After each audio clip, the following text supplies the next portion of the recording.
Hello everyone, it's Shane Kanto, your Wasteland reviewer, and I'm here to review Apartment 413. And this is from director Matt Patterson, from writer Ron Mead, and focuses on the character of Marco, played by Nicholas Saenz, who is married to Brea Grant's character Dana, and he's out of a job. He doesn't have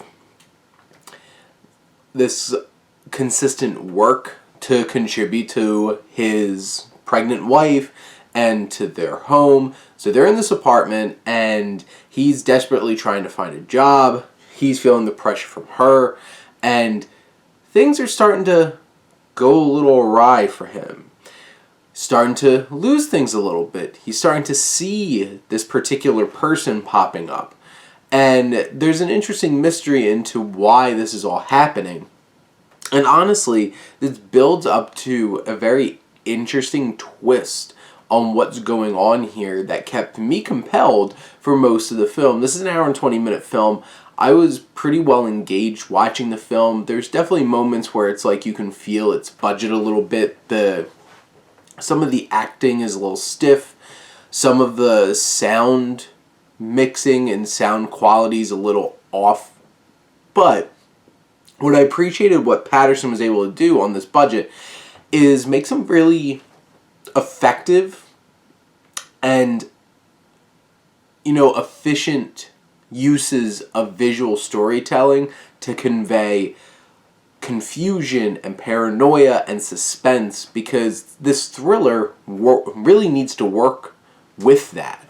You're having this man who is potentially losing his mind. There needs to be ways for the audiences to feel this. And there's some really creepy ways that they're able to stage, like the whole entire room as the camera pulls out is covered in one thing, and then you move the camera into the next room and come back and it's a completely different thing.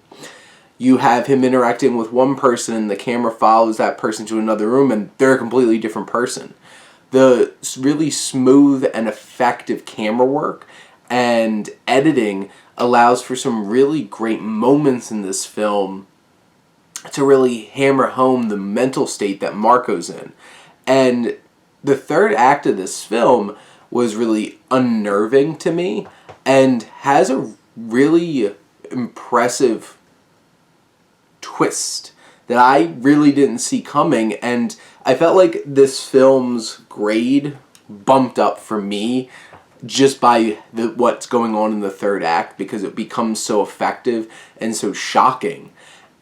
And it elevates, some iffy acting. It elevates some pretty standard affair kind of domestic drama between these two characters.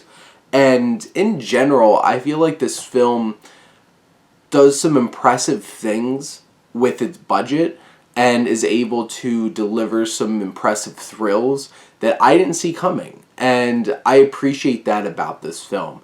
I think that Matt Patterson does a really fine job of maximizing what he has here, and in the end gives you a really effective thriller that was at least worth the watch that I took for this 80-minute ride. So I would definitely recommend this for all those thrill seekers out there who enjoys a good genre flick. I think Apartment 413 definitely packs enough of it to make it an enjoyable ride. But those are my thoughts on Apartment 413. Let me know what you think. Let's talk some movies. But thank you as always for tuning in and supporting your Wasteland reviewer.